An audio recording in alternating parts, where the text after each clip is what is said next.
Hey, welcome to the Nukeclear Podcast, episode nine-ish. Season 2, episode 1. We'll just call it that. I'm your gracious host, Mikael, and to my right is. What's up, guys? It's Jihad. I thought it was gonna be more than that. I didn't know what to say. What else? Welcome to the new season of Nukeclear Podcast. Right, that would have been better. And we also have a video set up now. So we're new to this instead of it just being audio. As you can tell, we did some cool shit, and we're here now. And say the place. Little Brother Audio. And to my left, we have my guy, my new cool friend, Matt. Matt the homie. And he'll be like our offhand third mic, so you might hear his voice every now and again. And yeah, so starting out with some updates, the in between, because it's been like a good 4 or 5 months since we recorded last time. I went to fucking Texas for about a month and a half. Basically going into our whole topic after like a breakup and some shit, and pandemic just getting to me too. So I was just like, fuck it, let me go to the place that just had a snowstorm for my 26th birthday. And I vibed out there for a good month. I was in Dallas, Austin, San Antonio. I just did the whole Grand Prix of Texas just because. And it was a great time. I met a lot of cool people. I met a lot of decent women. But yeah, it was a really great time, and I just didn't want to go back. And then I did, and I had to readjust back to like not just like being back in like Pennsylvania, but being back in like a different climate. Because when I left, it was like 6 o'clock in the morning and 85 degrees, and I'm just like, cool. And I'm going back to like 50 degree, 40 degree weather, and my body's like, yeah, all right, you're not gonna sleep well. It took some time to adjust to that. Yeah, and then I took that time to adjust, and I was just like, there's not a time difference there, is there? There is 3 hours. Really? Yeah. So it's like, oh, okay. So right now it's like a that. time that's 3 hours behind. Yeah. Behind. Because California, Okay. So, yeah, it was a great time. There's so much good vegan food, and it's just like barbecue and the portion. Have you ever had Jamaican barbecue that's vegan jerk chicken? Nut, bro. So yeah, I spent a month there. I came back, adjusted, and then we were just like deciding how we're gonna restart this, because we weren't gonna stop, but we were like, how we're gonna restart this. And then I think we definitely wanted to take a more professional approach eventually. We definitely wanted to make some adjustments and some upgrades to the podcast. Because working from home, doing it online via like Discord and OBS and whatnot, it was sort of difficult. We had a couple of mishaps with the internet going out at certain times. Xfinity. Connectivity issues. Thanks Xfinity. Thanks Comcast. You guys are great. So I'm probably not going to be prolonging my service with them in the near future. Gonna be switching over at some point. So we just fucked up the bag. We forget like Xfinity promotion. So like I'm gonna leave it in, but like sorry, we just can't. Get better internet. Terrible service, and they stop using copper wires, bitch. They do some weird thing where they cut your internet out to do maintenance or something like that. They reset it around like 2 and 3 a.m. and that's the time like we would be recording or reaching the latter half of our podcast. So that really fucked up the schedule. We had a few podcasts where like it literally cut out. We're just like, fuck, that's it. Yeah. And like we try to restart it, just doing it for OBS and just in general. Nah, it wasn't a vibe. Yeah. So Mike was like, hey, like call me up one morning, early shit in the morning. I'm not a morning person, so I was like, the fuck you calling me early in the morning for? And he's just like, oh, hey, bro, like. All right, so like I just had this crazy idea. We should like record in this studio or whatever like that. And I found the studio online and. It's like super like high end, like really clean, very like prestigious, like professional studio. And I'm like, fuck that, bro. I know a guy, he does like engineering and like audio and the whole fucking thing. He's got like a whole like setup that's more of our aesthetic, more of our scene. And it's just like, it's a really comfy, cozy place. And so we linked up with my boy Matt, and here we are in Little Brother Audio. Check them out. They're really dope people. Definitely. We're going to have their links in description and our Instagram in our description going forward in our bio on Spotify, on YouTube in general, because this is essentially our new home. Yeah. Anytime we're doing any type of media, you're doing more music, I'm going to start doing stand-up again. I'll just use this place to write. Like, we're going to be doing shit out of here. And it's like, it's cool to be a part of like a movement. Definitely. Yeah, absolutely. So we definitely want to be in a more creative space, and this is definitely the place to be. So we're just getting those creative juices flowing and getting back into things. Yeah. It was really depressing doing shit at home. Very depressing. It's just in general, there was a whole year we didn't see each other. Like all 2020 from a little bit after Kobe Bryant died. That was the last time we hung out, and I did not see you until this year. Yeah, because you're actually right. Yeah, because that's when I remember that being like one of the last few weeks I actually was at work. Yep. And I just got back to work after like a year and a half. Yeah, it doesn't feel like it's been a year and a half, but we're here, you know? And we're happy to have you. Yes, exactly. Thank you guys for maintaining during this time. But it sucked, man. It really did suck. And like, I didn't see most of my friends, and then got in a relationship, and it kind of like became my life because I wasn't able to see anyone else.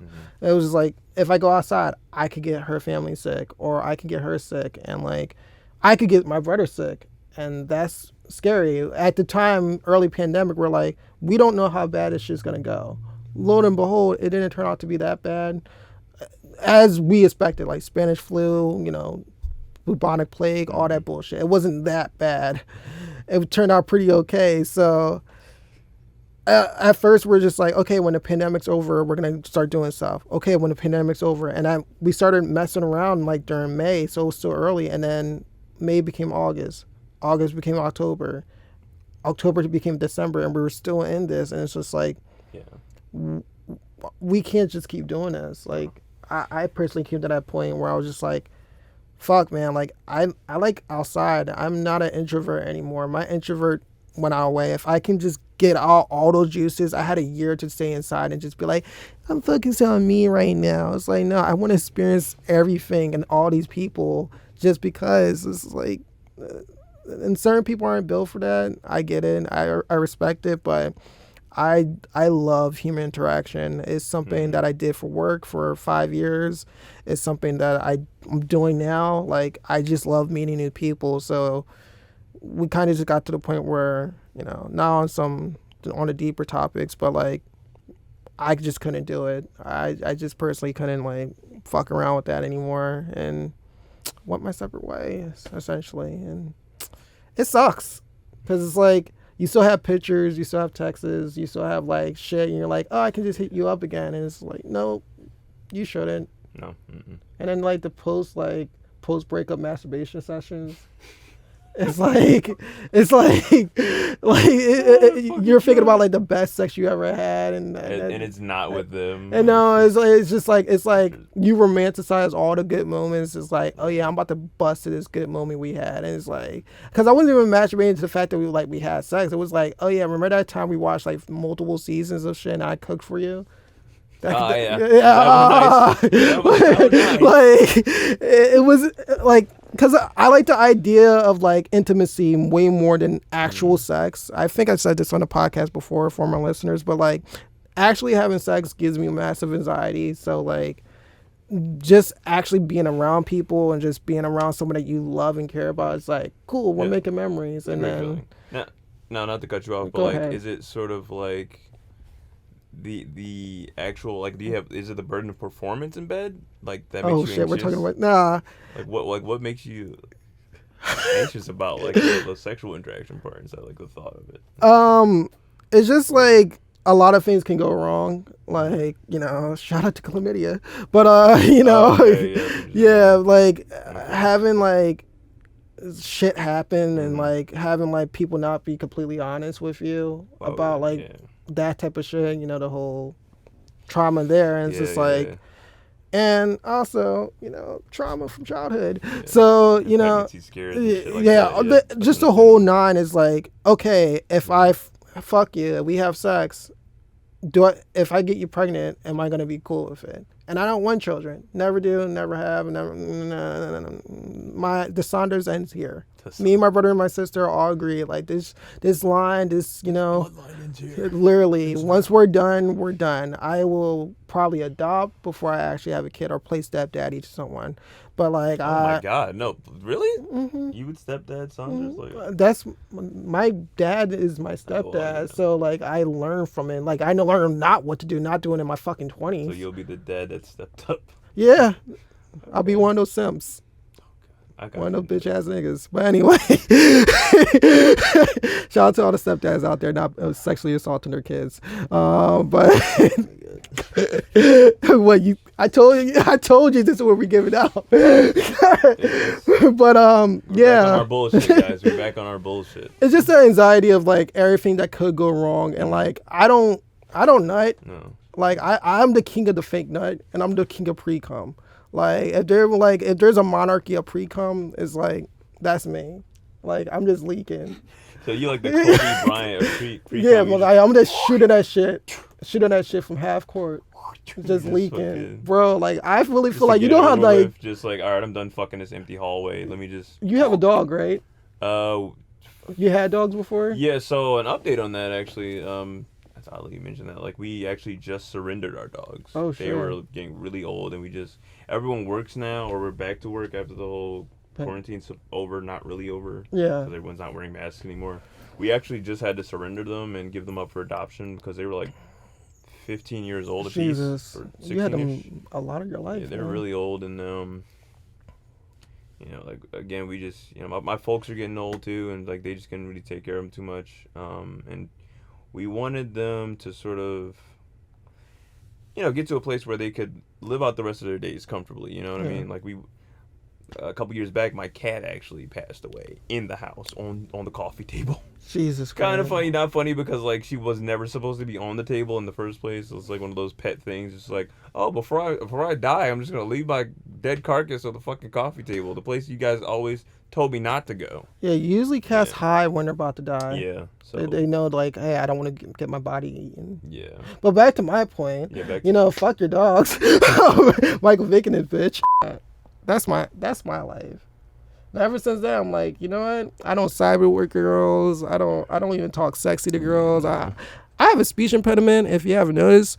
I kind of let my words run on. So it's like, imagine me talking dirty. Like what am I supposed to say? It's Nicholas sacrifice. Like what am I supposed to say? And you hear this voice, like, how am I supposed to get someone off to this voice? Like, is this my dad or something? Like, I don't know what you want from me. Like, I don't have any bass in my voice. Like, Jihad, say something. You. Moist. Wet. Squirt. You like that? Waterworks. Like, I have nothing in my voice that says I'm a male. Yeah. It's unfortunate. So I don't talk sexy. I don't cyber. I don't text girl. The girl told me like when I was in Texas to send a picture of my dick. And I was like, nah. I'm gonna just have other pictures of other dudes, like black dudes' dicks, and just keep it on my phone just to set it, just so like. But I'm gonna get like the smallest black dick like of all time. Lexington Steel, fucking mending. Wait, what? No, I'll do small. You gotta go the other way. Yes, it's a surprise. So you should be like. Like when a chick's just like, oh, do you got a big ass dick? It's like, I got a small ass dick. Leave me the fuck alone. I got a pecker, bro. Like, you know, it's funny because it's fucked up because that happened to my cousin. He was talking. I guess he was talking to some chick on the web. Which is, again, you shouldn't do this shit. And we're gonna talk about this more like when we get into our topic of the episode. But I guess he was cybering with some chick and sent nudes and shit like that because. She was probably hot. She was probably some fucking bot, of course. And I don't know. One day I'm just on IG and I get a message like request from some rando, and I'm like, I get them all the time, just bots and shit, or just like random fake ass promo pages. Like, oh, do you want to do a collab with us? And oh, we seen your page, and it's like fake as fuck. But then like, I open it up and it's like my cousin, right? It's like his dick just fucking outside of his shorts. I'm like. Like, what the fuck? I was like, okay, all right. My cousin's just out here sending dick pics to bitches. And I'm just like, oh, dude, I've seen your dick. Like, what the fuck, man? And it's just like, oh, do you know this person? I was like, yeah, that's my cousin. And they were like, oh, well, tell him to do what I told him to do, and like, or else like, tell him to send the money, or like, I'm sending this to everyone. I was like, well, you already sent it to me. Yeah, like, I've like- already seen enough. Here's the thing that works out about like how good sex work is good, doing good for society. I don't even care anymore. Like maybe 2014 me would have been like, oh no, like I got put on, you got posted. But like now, or it's anyone else, like now it's like, dude, everybody really like cares. sex is like so open now. Like your favorite celebrity has a sex tape. Everybody got an OnlyFans. So it's like, what's really the issue anymore? Now if you see my asshole, that's something different because like no one likes to see an asshole. You don't look at that asshole and be like, oh, that's juicy. And let alone you should not say Not a something man's juicy. ass, but like, No, I don't even girls' ass. It's like I'm not gonna say, oh, that asshole look nice, girl. I'm like, a backdoor nigga, so like, I'll be like, why am I grossed out about personally, that? guys, I think like there's a legitimately good reason a lot of people should like you were saying about like expressing your sexuality and like you know, venturing out and shit like that, being more open. You tell me you never fucked a girl in the ass? You've never done anal? I ate ass, but like, Oh my! So, you ate ass? Oh, I don't. you ate That's the ass different. before you. That's different. What the? You put your lips on. It's the a mindset wheel. thing. See, I've never ate It's a ass, but mindset- I've fucked ass. It's a mindset I've thing. fingered ass. Like, I think a lot of people should definitely like experience and like explore more anal sex. Like, definitely, man. You like, should get your ass ate. I don't know about all that, Chief, Get but your like, Lamborghini doors. You know, legs just up. yeah, you know, just legs in the like, fucking air. Do some hot yoga. Get the limbs, fucking, the joints out. Because like it's hotter. Like it's like Nelly. It's hot in here, or like you know what I'm But saying. Nelly with the bandage like- on his face. Like, Tip drill, Nelly. mm. BT Uncut, After Dark. Like it's warmer than the coochie. It's tighter, and you can just bust nuts, right? As long as you and your partner are like clean and like there's this like, you know what I'm saying, like there's Yeah, preparation. you hit it with an involved and, enema. like, yeah, and You then hit it like with a turkey baster. yeah, you don't got to worry about no pregnancy after that. No, No. like none of those scares or like any of that. It's nature's I mean, glove. you man. can. Like, That's the it's- best way to get his. Is it? I mean, but like There's a lot of tearing. There's a lot of. use butt plugs and shit too. No, yeah, And it's take a your prep. time, It's a but, prep. like, Like, it's don't like just prep. go in raw. No, like, yeah, do of this with course. someone that you want to be with. Right. Like, don't do this Right. with random drawing that you met No. at like fucking Fishtown or Oh. K&A, or like, don't fuck a girl from K&A. Oh, good. And We're gonna be jumping right into the topic of the day of our podcast. So we wanted to discuss in this episode losing pieces of yourself. You know, at the end of a relationship, maybe, or even failing at life, or feeling like you know you're left behind, or like you're not doing enough. So that's what we really want to discuss in this episode. yeah, for sure. Going full circle. When you are in a relationship or when you're in any type of partnership, friendship, whatever, and like you lose part of that, you lose part of you. You kind of make that person in your life. If it's a relationship, you make that person in your life. If it's a long-term friendship, you make that person, those people, your life. Absolutely. And I went for losing friends this year and losing relationships, both in a course of like 6 months. And it's like almost like I had to find, because I'm a people pleaser and I'm always going to be a people pleaser. And it's like, what do I like about me? Mm-hmm. Oh, wait, I don't like myself. And I already knew that for a while. I fucking hate myself. But like, I hate you too. thanks, man. I don't even know why we're That's doing love, this bro. podcast. That's- It's like, you know what I'm that's- saying? You know what I'm saying? Huh? Like, that's fucking bad. But yeah, it's like I don't like myself. Most days I'm like, oh shit, I hate myself. So I literally once again went to Texas to see what do I like about myself. Do I like being alone? I don't want to spend another birthday because my friends usually don't do shit for my birthday. For like the last 6 years we've been in our adulthood, Yeah. where we're able to do shit. It's like, damn, I don't really have friends like that who actually want to do shit that I want to do. Given the area, given finance or whatever, it's just like I'm being a bitter bitch about it, and I never made myself vocal about it, and that's my fault. So I'm not even mad at anyone. It's just like, yo, I should have stood up for myself more. I should have made my place, and I'm trying to rebuild the persona and the person I want to be going forward, because I'm only getting older and I can't keep playing this game of like, I'm miserable. Like it's not attractive. No. Like I don't want to. I wouldn't fuck me when I'm depressed. Like if I had to like fuck me when I'm depressed, like I feel disappointed. You know how there's like hate fucking, like what if they had like depression fucking? Yeah, like, dude, depression nut. Depression nut. I never experienced it, but I can. Post nut depression. Bro, that's real.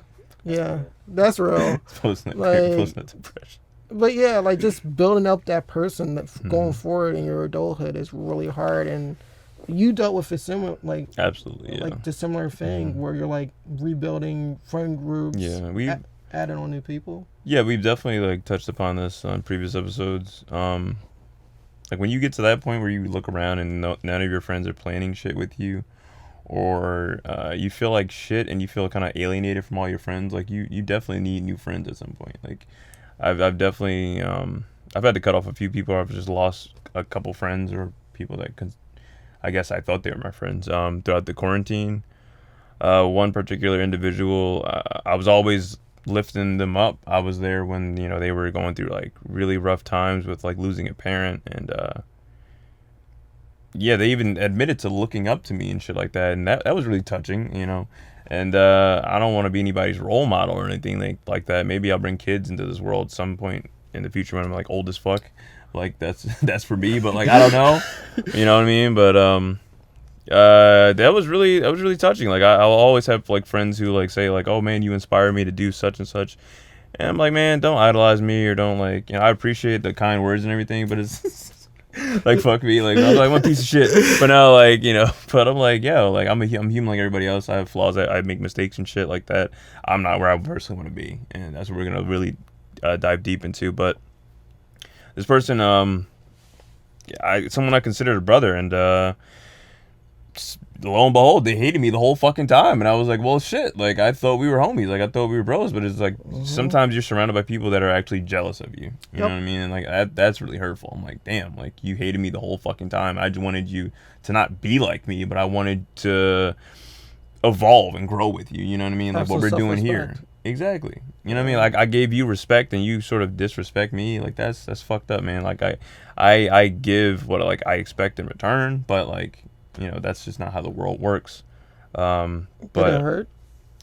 Or do you feel disrespected? I felt kind of disrespected, but it's also just their personality. I kind of expected it from them at some point because they've done this with other friends in the past. So eventually you start to notice a pattern with that person, especially if you guys don't have anything to go off of when you guys have communication. Like when you guys actually do link up, there's nothing to talk about. You know what I mean? It's like the same shit, and some people don't evolve past high school, and he was like one of those people. So eventually I was like, hey, like I've been trying to get you on board with like what I'm doing, what I want to do. I'm trying to move forward with my career. Like this creative space we have here now, like this, I wanted that person to be, maybe not here specifically, but I wanted something like this to happen in the future, like to be that person, to be a part of my journey. And some people you just have to cut off and be like, hey bro, like I guess we're just not fit to like, be homies anymore. So it's one of the shitty things about growing up, because I look at my mom and she only has one real friend. Like she has friends, but like that one real friend where she used to have a group of friends when even she was raising me, and it's like I can tell why, because certain people peak at certain stages. Like you said, certain people peak. Their best day was in high school. Their best years were in college. And then post-life happens, and they're like, I don't have anything for me. Like, my life was just being cool because I was in this control space, whether it's school, work, or whatever.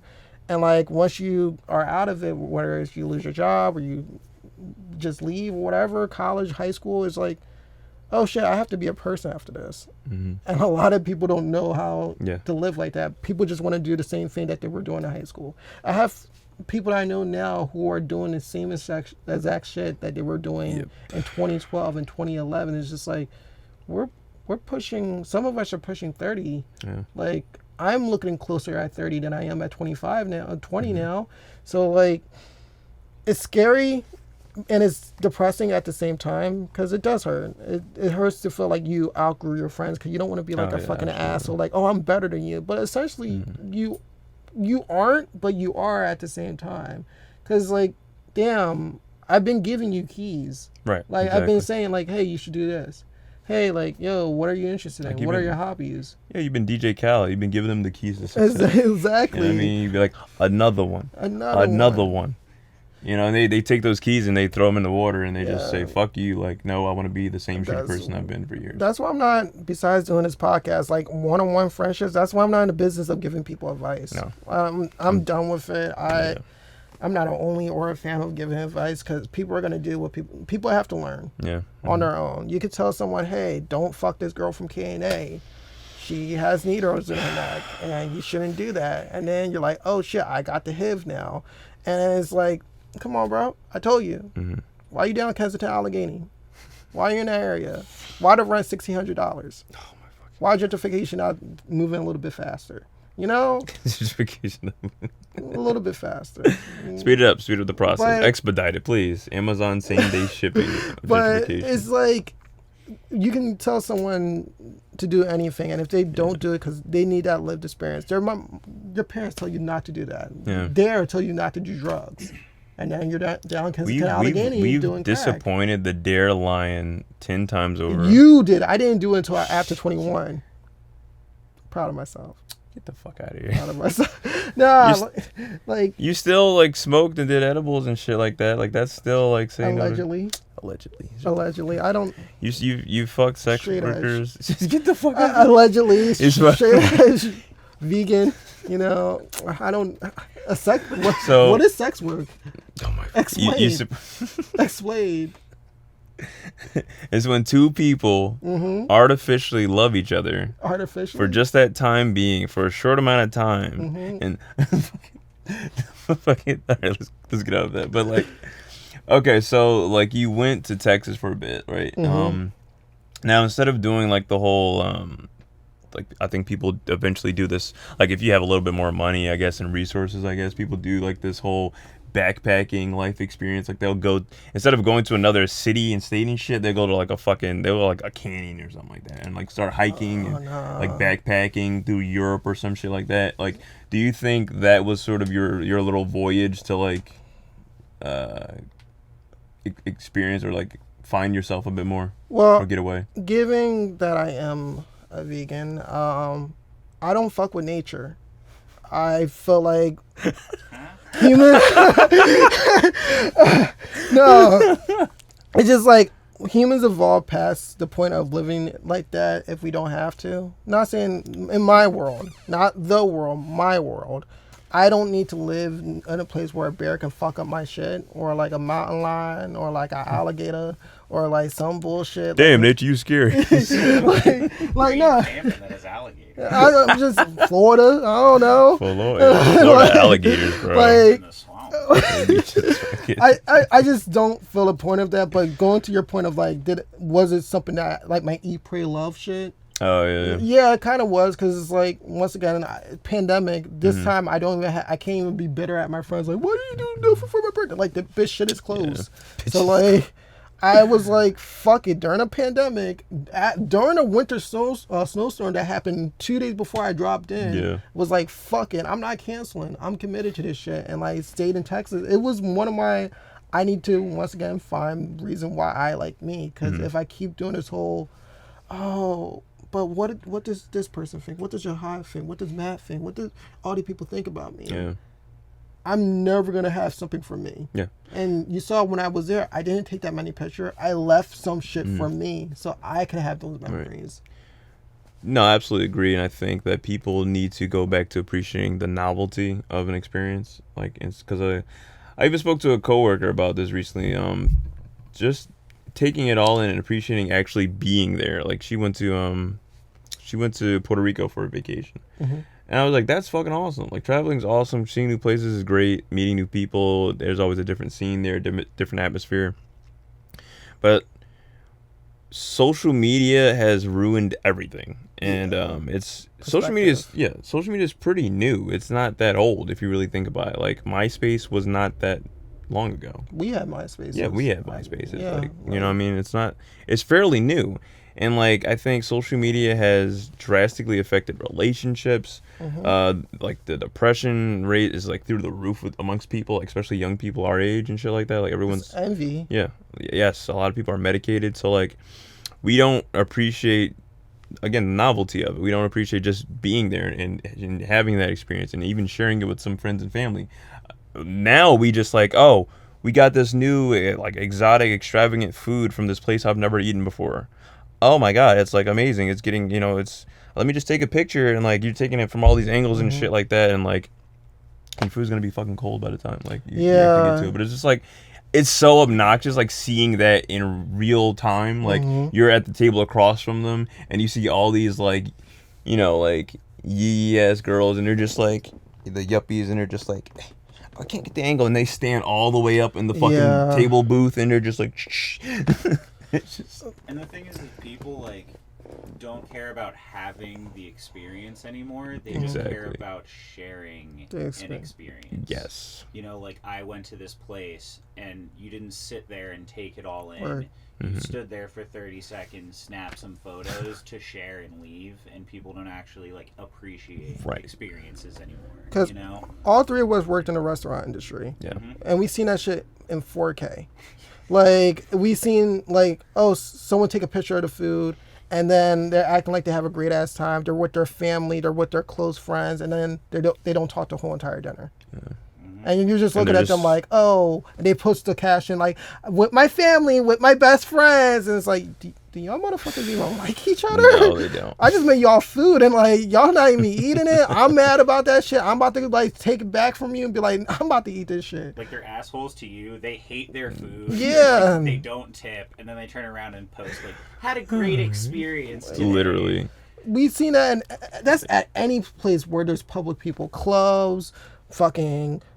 parks, museums, the whole nine, where you just see people like, oh, I'm enjoying this, and then they're not. And it's just like, I don't use social media like that, and so I never had that vibe. Even during MySpace, the only reason why I loved it because I could customize it and show people the music I enjoyed. Oh yeah, that was fun. But more so was my own personal playlist when I had my Zoom. Like, I just I like having something for me, and I always did. I'm always a solo person. We play the same video games, but I rarely, if not ever, play video games with you. You don't play multiplayer games. I don't, and even when I do, I don't like playing with people because I'm like, oh, I don't want to share that memories with any of my friends. All my memories I want to be in IRL, not in a video game space, because none of this shit feels real to me. I'm not gonna be like, we're in a simulation. But it's like, I just really like having shit that I can remember until I get Alzheimer's and shit and start and dementia and shit. Yeah, like once I start getting into that, but like until then, like I don't need a photograph. I don't need those memories because they're so here, and I feel like a lot of people should do that. A lot of people, if you have the finances and the resources, explore. I had a bias against Texas. I've been there before when I was a child, but as an adult where I can control where I go, like I was like, oh, this place is like super like racist, and like this place is super like anti like everything I'm for, because I'm more so aligned with Green Party. And it's like, no, most of the people are chill. And I already knew that we're working in cells by like talking to right wing people or like left wing people, super left or super right. It's like when you talk to people outside of the internet, it's decent. Yeah, I don't think a lot of people like are inherently bad, like despite like what they relate to or like how they identify as like politically. The like, online persona is bad. Like the online persona is horrendous, like especially like 4chan and some Reddits and shit like that. But like some people are like definitely cool ass people. It's not like you have this idea, like this portrayal of like that part of the world, like that part of like the country, and it's like it's usually not that way. It's like I think the world is definitely changing. A lot of people's minds and hearts are definitely changing along with that. Even though like racism, sexism, and shit like that, it's still an issue. And it will always be an issue. I don't think it will ever not exist. But we're just at a transition period in everything, and there's a lot of new ideas, and a lot of people are just lost. Yeah, absolutely. And I'm one of those people. I feel like as creatives, like we are all trying to find something that makes us feel whole or makes us want to wake up and do something. One of the reasons why we're here is because like losing motivation to do anything artistic is like you're losing part of you. Yeah. It's like, oh, this thing I was interested in, this thing I spent money on if you went to school for it, or on supplies, whatever, like this thing I invested so much time in, I hate.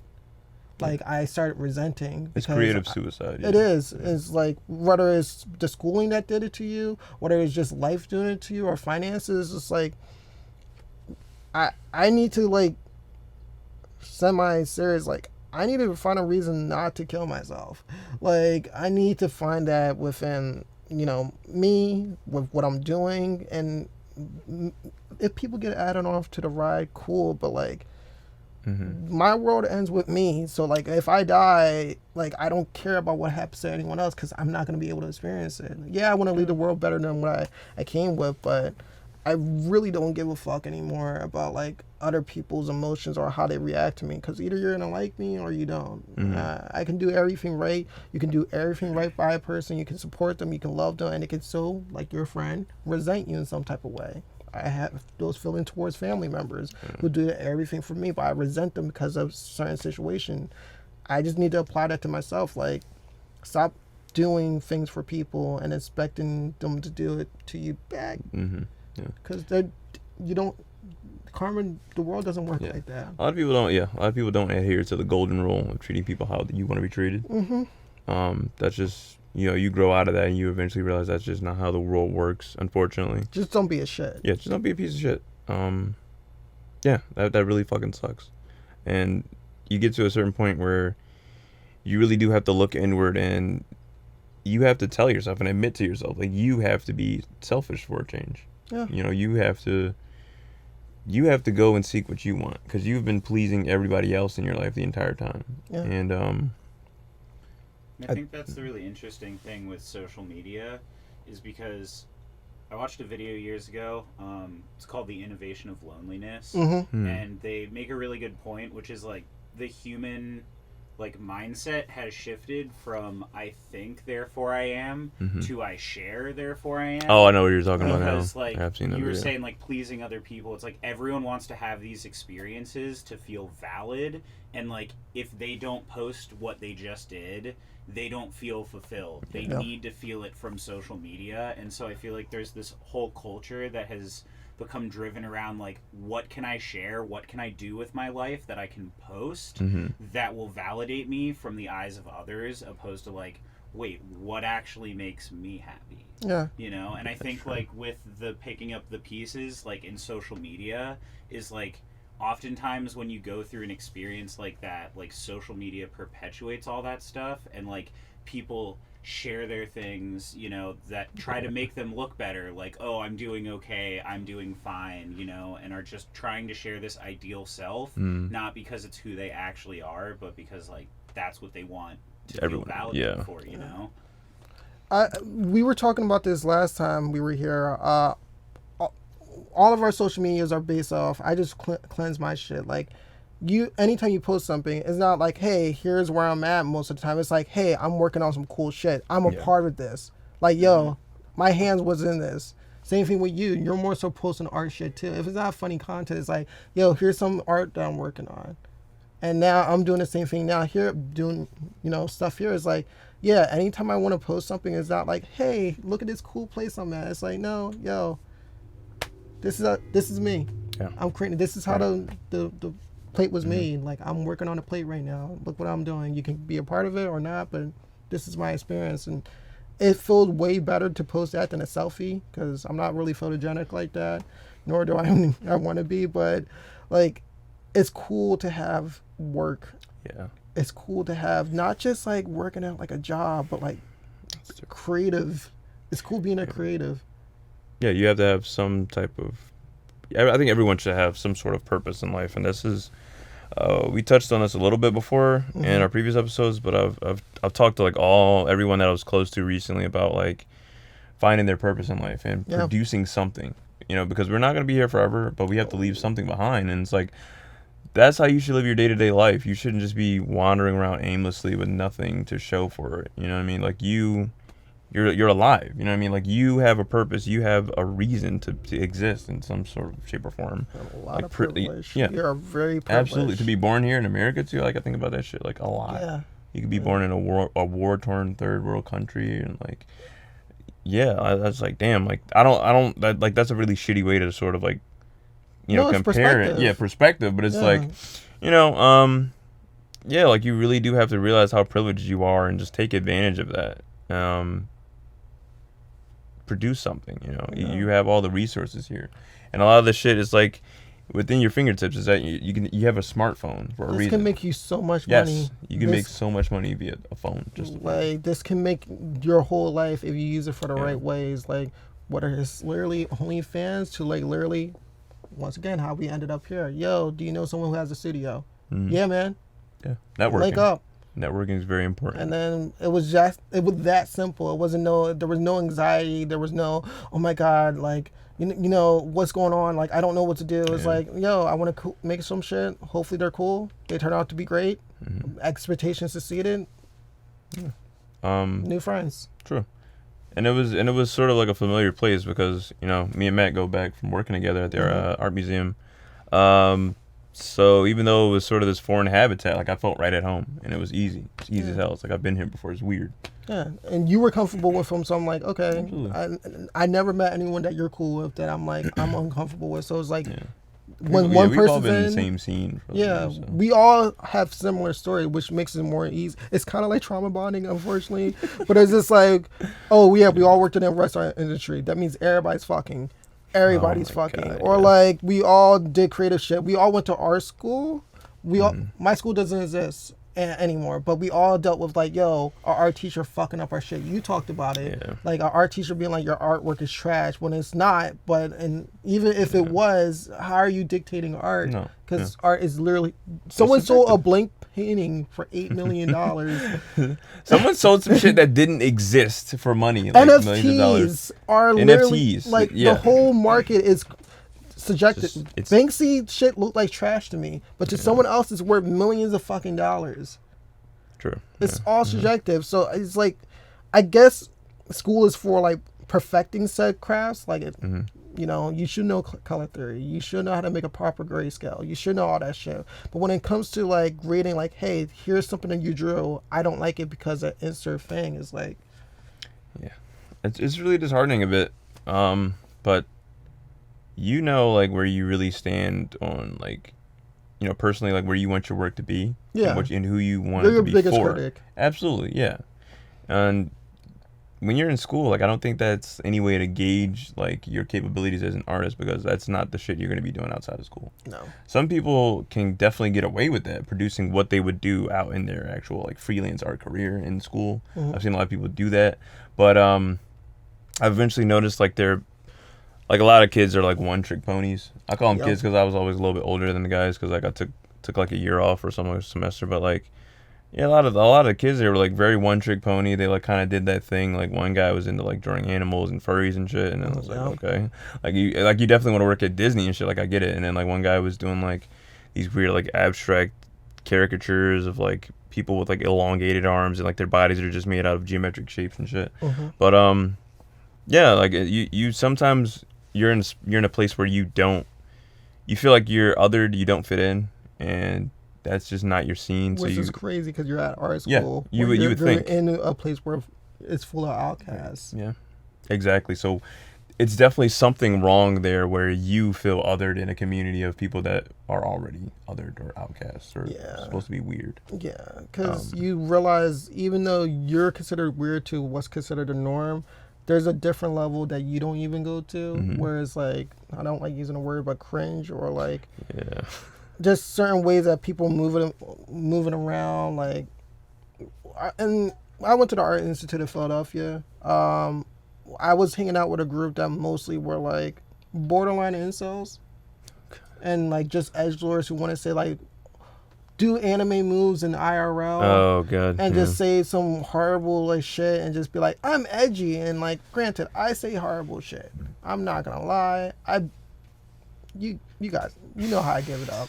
But like it's like, damn, even here I feel like I don't really fuck with y'all. I started the anime club there and I started the video game club there, and like the people that we got, I'm just like, I don't want to play Smash all day. Like I don't obsess. I don't get that bitter over a video game of losing that I threw my Wii U across the hallway. Like I don't need to do that. Like what is y'all motherfuckers are weird and y'all are obsessed with like a culture that is just toxic and it's like and then there's like a pecking order hierarchy. Yeah, that was always weird to me. And then people don't take showers and shove a knife up their ass because truth or dare, and it's just like, why are you doing that? You're like 27 years old. Yeah. This is real life. Someone shoved up a knife up their ass for a truth or dare, and the knife was out, so they cut the butthole open. Shout out to you, man. I hope you're doing okay. Going back to like being like selfish, you know what I mean? Like and like having those How do you decide to be selfish? Like which ways were you? I know you do therapy. I know you do stuff like that. So what ways have you been making yourself about you more so than the world? Because you talked about your friend being like, you put, you gave him keys, you gave him like all that. So what are you doing to like not feel like disappointed and hurt?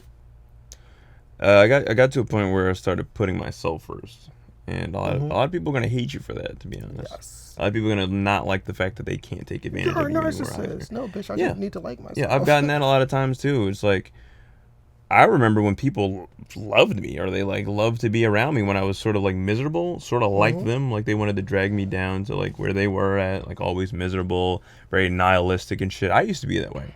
And then when I started to actually be like, all right, like I'm tired of this shit. I don't like living life the way I'm living right now. Like I don't want to feel miserable any fucking more. I want to actually enjoy life.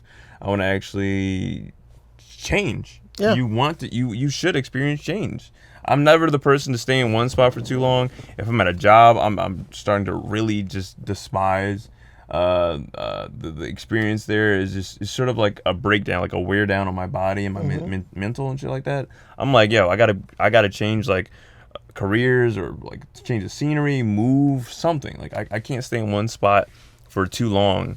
And I'm not really very fickle or anything like that. But I'm like, okay, I've outgrown this place. Yeah, you need to. You outgrow that place. You like, need to. Yeah, it's sort of like having like a little guppy, like a little fish, like in a bowl, and then it gets over time it gets bigger. Gotta change the bowl. You gotta change the bowl. You gotta change the tank, the water, the food supply, all that shit. For so sure, like, bro. so like you're, you know what I'm saying, like you're a big fish in a little pond. Like you gotta grow. You know what I mean? So you get to a point where you're just tired of it. So you make changes. You put yourself first. You start taking care of yourself better. And with that, changes will come. It's like I started getting more attention from the woman I've liked, like the girls I liked. I started making more money. I was able to afford a better lifestyle, a healthier lifestyle. I've been working out more. Like working out feels fucking great. It feels amazing. Yeah. Going to the gym, like everything. I've tackled my mental health. Going to therapy, that was something like I was very against for many, many years. I was like, oh, therapy's bullshit. It doesn't fucking work. I could say like it's something. You figure some shit out about you, and it really does work. Like talking with somebody one-on-one who's not like a family member or friend, and it's like you don't really have to give a fuck about what you talk to them about because it's like there's no filter. No, it's just there, and like you have like an NDA. It's like a non-disclosure agreement and everything like that. Like none of that shit really matters. You're able to vent there, no judgment, and like maybe they give you a little bit of feedback and stuff like that. But they let you do your thing, talk it out, and you leave. You go about your day, and then like you do that thing again like the next week. And it's just a way to sort of just vent out all that frustration and everything, and just be like, okay, cool, that felt great, that felt good. Get out those demons and just go back to living my life. And it progressively gets better over time. You know what I mean? Mm-hmm.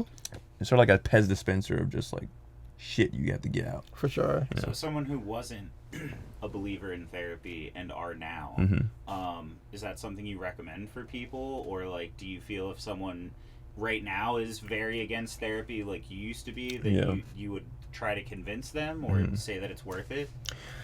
I would say it can be different for a lot of people. A lot of people are different, but also it depends on the therapist or the counselor you get, to be honest. Like that's a huge part of it also. Like my therapist, I fucking love him. He's the homie. Like he was a black gay man. Like I'm not gay, but like that was just like I related to him on like the level of like being a black man and just sort Being of an outcast, too. being the outcast in the family. I don't really know if his family was against him being gay or whatever, but like we definitely like related a lot to like the black man experience, like the black male experience in America. So it was sort of easy, like it was very organic. Like he was sort of like this older gay brother I never had or whatever. Yeah. He was the homie, like, and he was hilarious and shit. Like, so it depends on who you get, because eventually, he was a counselor at my school, at my university. This all ties into like picking up the pieces after a relationship or like, you know, failing in life, because I was at a very dark place in my life where I just had gotten out of a relationship where I was just really unfulfilled. Like the sex was immaculate, but it's like that, the sex was awesome. Like, you know what I mean? Like she let me put it wherever, and like, you know what I mean? Like she was all down with, like, she was super fucking horny, and like she was a freak. She was a freak. It was just like, it was amazing. Like, you know what I'm saying? Like I always wanted a chick with like a high libido and like a sex drive comparable to mine, but it was like, What comes with that? when you get that, it's just like, oh, hold on, wait, like relax. Like sometimes like I get tired. Like Poppy gets tired. Like whoa, like it's a little too much sometimes. Like you've met your match. But the mentals that come with it. The mental that comes with it, yeah. It can be there's trauma there. There's a lot of trauma there. I don't want to get into like her personal history or whatever, but like it was just a lot to deal with. A lot of abuse in her childhood that's where a lot of that came from. And ultimately, like, she ended up cheating on me because like she didn't have a life outside of work and shit like that. And like I was really just focused. I was at that point where like I was sort of getting to being selfish. Like I was trying to venture out and actually just take care of myself, focus on my schoolwork, my job, just shit I was supposed to be doing, right? And it was one of those things where like, oh, you work too much or you go to school too much and da da da da da, and eventually, you know, I could be out here doing whatever. So like eventually, she meets this new coworker, and then one thing led to another. I already kind of like knew what was going. I knew what was going on, but like going to therapy and like looking up, like you're just Googling a bunch of shit after the breakup, like psychological things, like different like attachment styles and shit like that, anxious attachment styles, or avoidant attachment styles and shit like that. I even like realized like I had a bit of avoidant attachment styles. I don't like people getting close to me. Like I feel like I don't like letting people in. You know what I mean? Like, should take the fuck out. But yeah, like that really fucked me up. Like I've never been cheated on, not knowingly anyways, until that point where like it was sort of like, oh, you know, I'm inviting this guy over to my apartment. Is that cool? Like we're just friends, we're just coworkers and shit. I really wasn't like on board with it. Like I was like, fuck no. Like why are you inviting like dudes I've never met or whatever? But on top of that, like in the relationship prior to that, she was like telling people about our business and like making me seem like a bad dude, and like that really fucked me up because I'm like, why are you telling people about me I don't even know, I've never met? But yeah, being cheated on, like it fucking sucks, bro. What you're saying, telling people about we're just a high world. Yeah.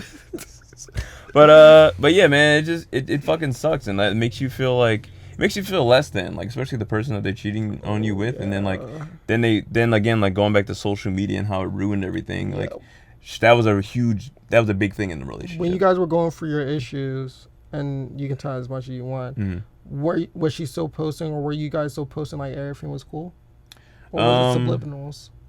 A little bit of both. Like, I don't really remember it, because actually, you know what? It's funny, like you say that, because at a like the very decline of the relationship, there was this weird. Now that I look back at it, this is really fucked up. That picture like, you posted, right? That you added.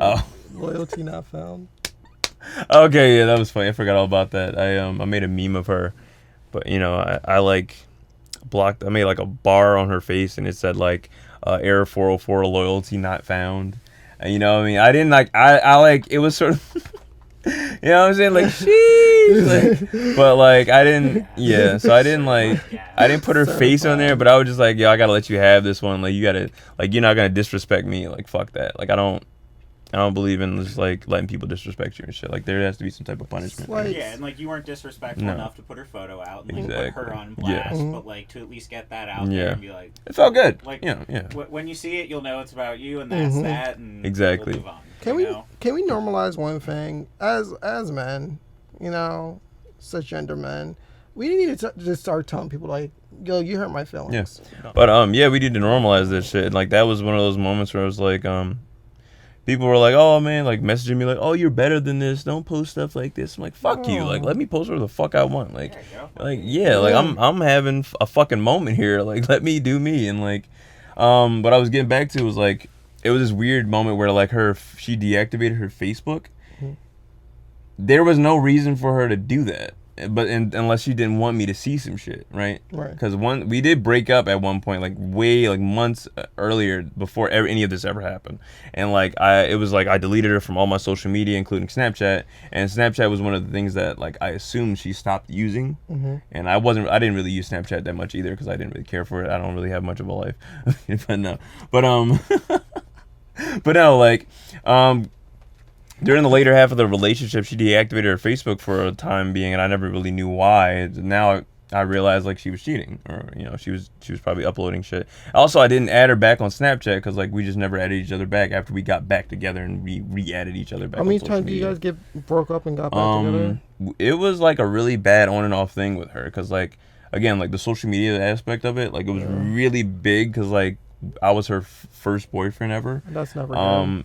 No, so she really wanted to be posted like a lot. I just don't post my relationship. Most dudes don't. No, it's so fucking fake, and like when your relationship is over, it's like all those memories just didn't matter. It's just really fucking toxic situation.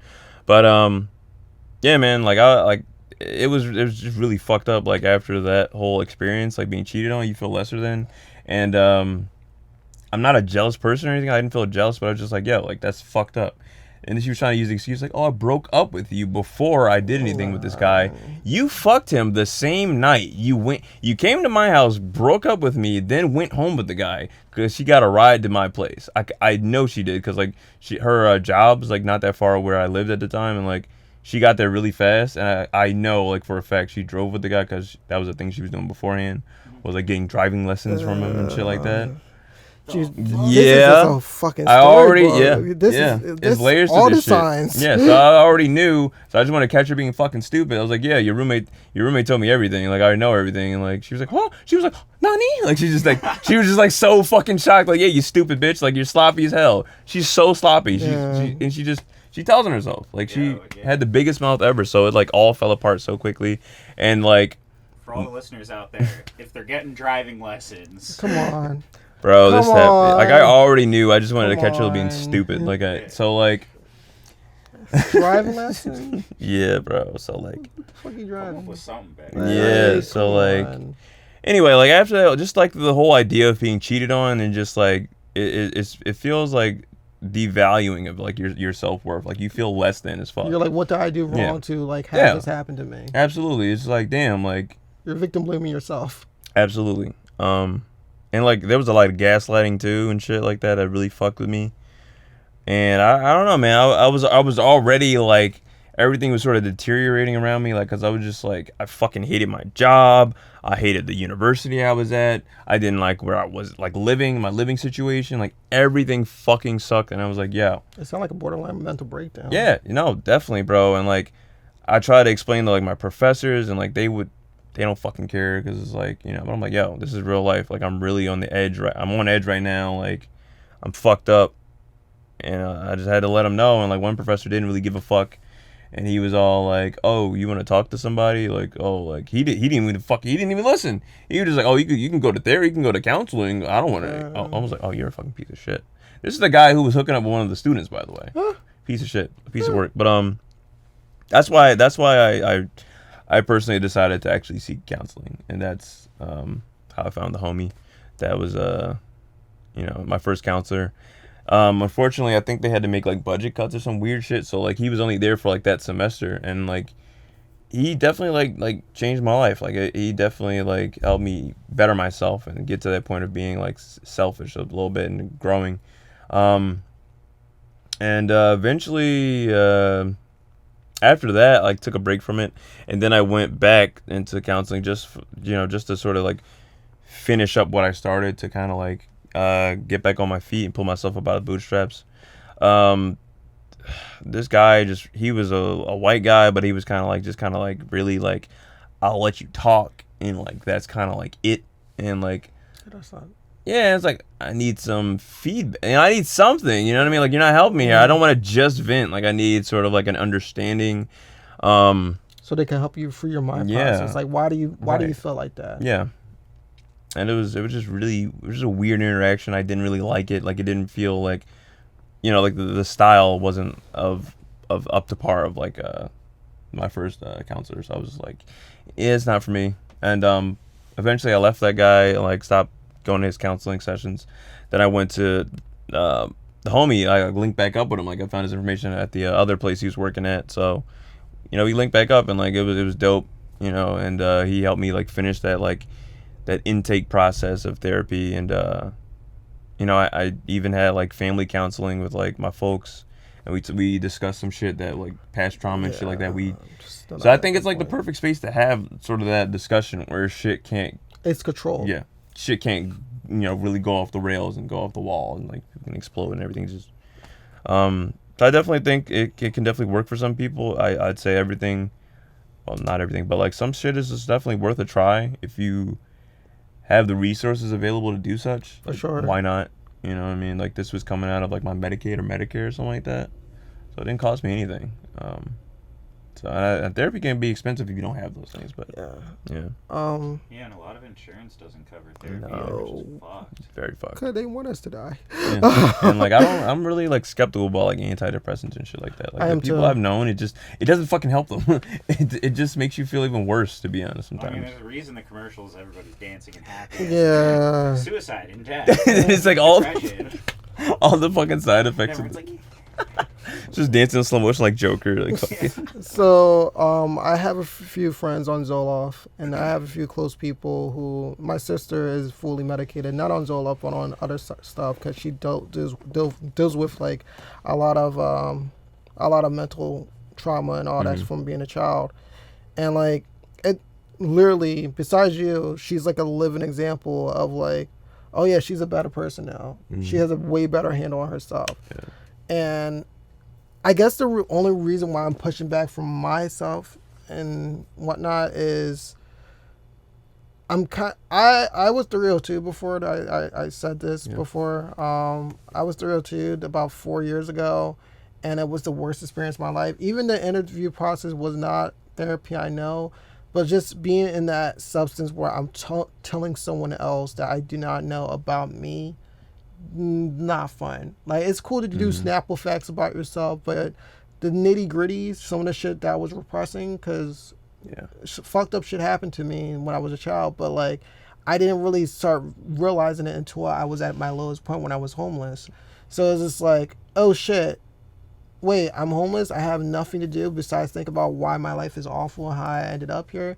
Oh yeah, let's get into some of your trauma that you repress, or whatever. And once I had to be in that session where I had to go to therapy because I was literally told I need to go to therapy or else they're going to put me back in for the mandatory 72 hours. And it was more so like, am I going to jail? Like, it doesn't even feel like this is supposed to be helping me. It just seemed like, I guess this is good for civilization, but it's not good for me.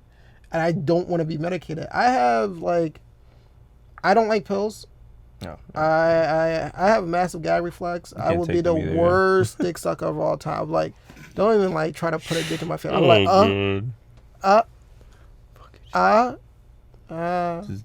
like I know, like I have a massive gag reflex. So like when it comes to taking pills, if I can't chew it, I'm not sticking it in my mouth. Pause. But like, I'm not doing that. It's just the idea of being medicated, which might help me. It's scary because I like this. I hate myself, but I like the humor I'm able to create due to like shit that happened to me. Like I'm funny because fucked up shit happened, and I can view it in like a ha way rather than cutting yourself, like cutting myself or like playing the world's tiniest violin and like being better about it. It's like no, most of my shit I can make jokes about. Like it's one of the few things I take from Kevin Hart is like laugh at my pain. Like my pain, but it's to see someone like react to it like, yo, that's fucking crazy. Like when I was playing this story about being molested, it's funny. It's not, but if I can make a spin on it, it's like cool. That's like what the just to piggyback off of like the suggestion of therapy that may or may not work for some people. Sure, why not give it a try? But like different, we all cope in different ways. And we always go through the cycle of grief. You know, this I forget it was like the seven, so 5 stages of grief. 5 stages of grief and shit like that. Like we always go through all that, like the acceptance of it. Not even for people that die, just shit in general. Just shit in general, yeah, absolutely. And we all handle grief totally different. And eventually, once we're done grieving, like we come out on the other side totally different. Just having that experience, and you know, I've had people in my family who you know, self-deleted over certain situations. You know what I mean? Like they thought that one situation was definitely like the end of the world to them. Yeah. You know, so I definitely think that anything to help, like including therapy, you know, take advantage of the resources around you. Talk to people, definitely, like especially when you're alone with your own thoughts and you're inside your head a little too much, and you sort of, like you said, the world ends with you. You know, your world ends with you, and I don't think, like, you know, no matter like what latter half you are at the end of a relationship, or if you lose your job, you know, what have you, like, you know, people come and go out of your life. That's sort of how life is supposed to be.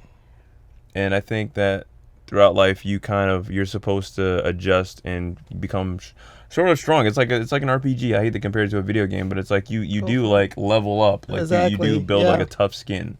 Afterwards, you come out on the other side stronger, and you know, you get used to it. You're like, hey, okay.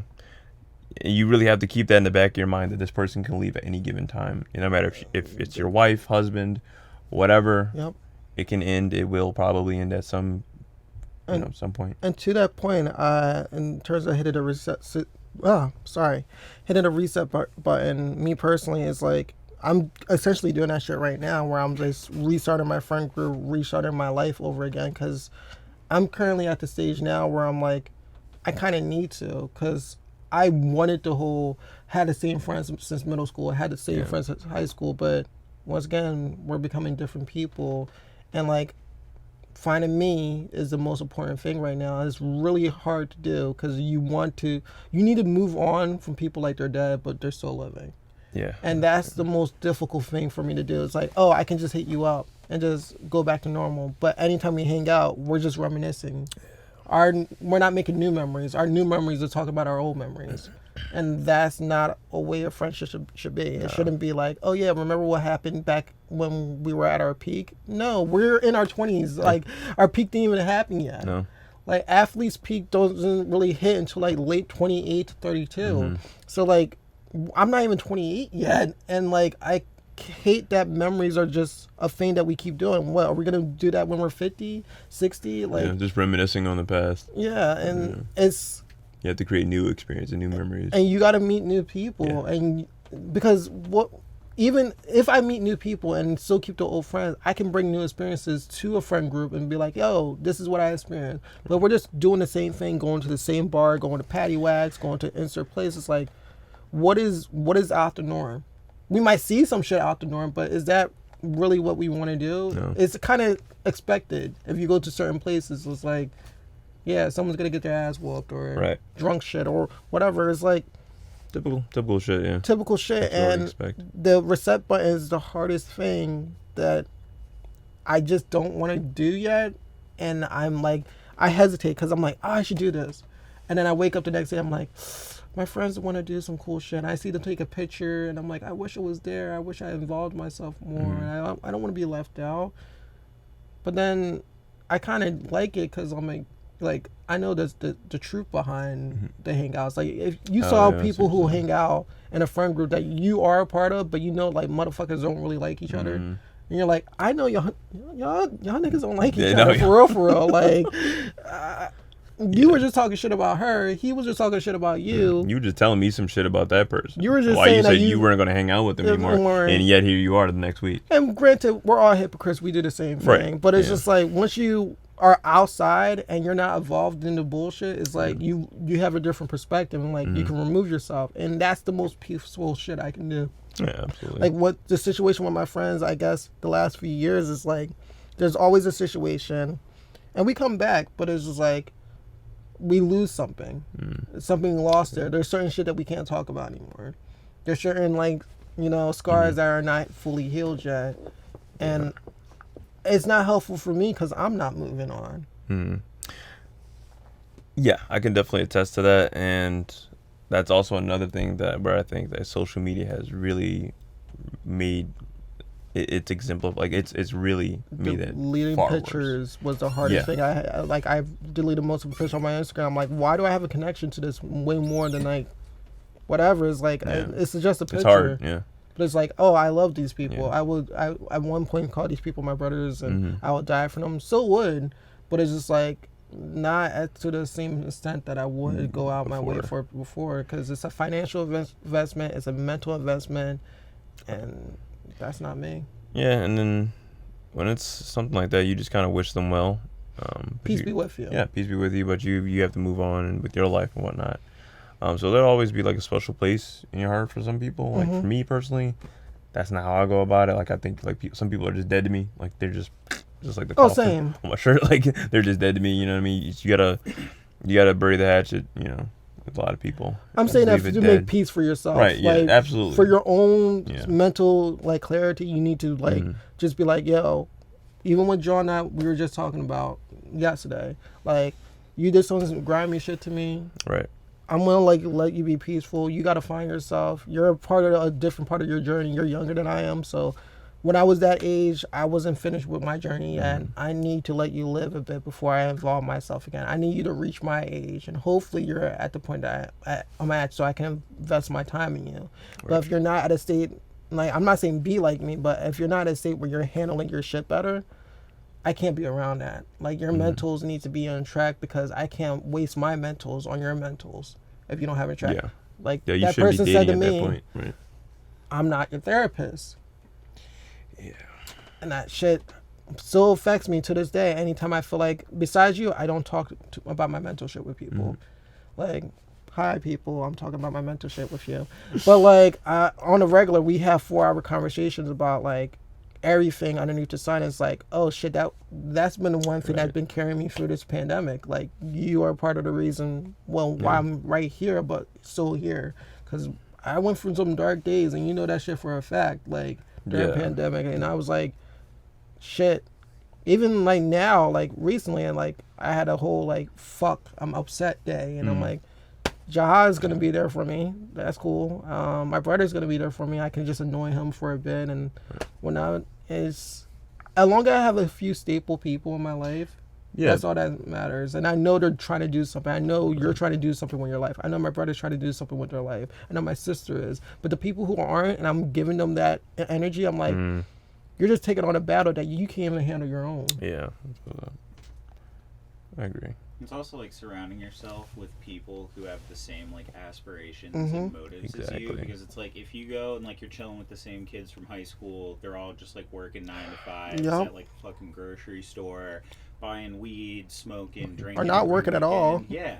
Like and you're trying to fucking do something, like actually grind on whatever your passion is, like that's not motivating, that's not encouraging. Like those aren't the positive influences you want around you. And it's like you can love that person to death, you can be the fucking best man at their wedding, but it's like at the end of the day, like you got to do your own shit, because like that's what's going to be better for you in the long run. Yes. That shit's just going to hold you down, and you're not going to be able to like recover, get your shit back together. You're not going to be able to like pick up all the pieces and like move on and better yourself if you're constantly surrounded with people like that. And you need to come back with some shit. Like if I'm gonna come back to my friend group, I want to show them like, once again, being an inspiration, even though it sounds being like a narcissistic or whatever. Like positive influence. Yeah, like, so be like, yo, look what I did, and look where I came from. 5 years ago, I was homeless. Look where I'm at now. Even though I don't have a fucking kingdom or a mansion, it's just like, I could be down, once again, making that joke, but being serious, down K&A and being fucked up, because I was down there. And it's just like, I'm not though. My life improved, and due to myself, my own resilience, and the people around me who uplift me. And I want my friends to do the same. I want the potential woman or person in my life to be the same.